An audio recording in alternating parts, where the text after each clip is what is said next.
തിരുവനന്തപുരത്തെ ഐബി ഉദ്യോഗസ്ഥയുടെ ആത്മഹത്യയിൽ നിർണായക തെളിവുകൾ വീണ്ടെടുത്ത് പോലീസ്. ഐബി ഉദ്യോഗസ്ഥയും പ്രതി സുഗാന്തും തമ്മിൽ നടന്ന ഞെട്ടിപ്പിക്കുന്ന സന്ദേശമാണ് പോലീസിന് ലഭിച്ചത്. സുഗാന്ത് യുവതിയോട് എപ്പോൾ മരിക്കുമെന്ന് ആവർത്തിച്ച് ചോദിച്ചു. ലഭിച്ച ചാറ്റ് ആത്മഹത്യാ പ്രേരണാകുറ്റത്തിന് ശക്തമായ തെളിവെന്നും പോലീസ്.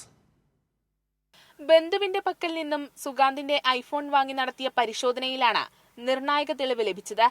ടെലഗ്രാം ആപ്പ് വഴി നടത്തിയ ചാറ്റ് ഡിലീറ്റ് ചെയ്തെങ്കിലും ആപ്പ് റിമൂവ് ചെയ്തിരുന്നില്ല. ഇതിൽ നിന്നാണ് പോലീസ് ചാറ്റ് വീണ്ടെടുക്കാൻ തീരുമാനിച്ചത്. ഫെബ്രുവരി 9 നടത്തിയ സന്ദേശത്തിൽ യുവതിയെ വേണ്ടെന്ന് സുഗാന്ത് പറഞ്ഞപ്പോൾ എനിക്ക് ഭൂമിയിൽ ജീവിക്കാൻ താല്പര്യമില്ലെന്നായിരുന്നു യുവതിയുടെ മറുപടി. നീ ഒഴിഞ്ഞാലേ എനിക്ക് അവളെ കല്യാണം കഴിക്കാൻ പറ്റുള്ളൂവെന്ന് വീണ്ടും സുഗാന്ത് പറഞ്ഞു.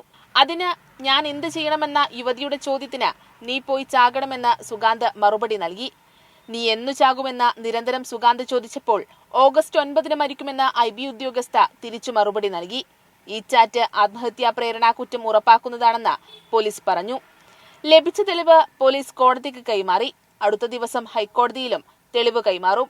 കൂടുതൽ പരിശോധനകൾക്കായി സുഗാന്തിന്റെ ഫോൺ ഫോറൻസിക് ലാബിലേക്ക് കൈമാറുകയും ചെയ്തു.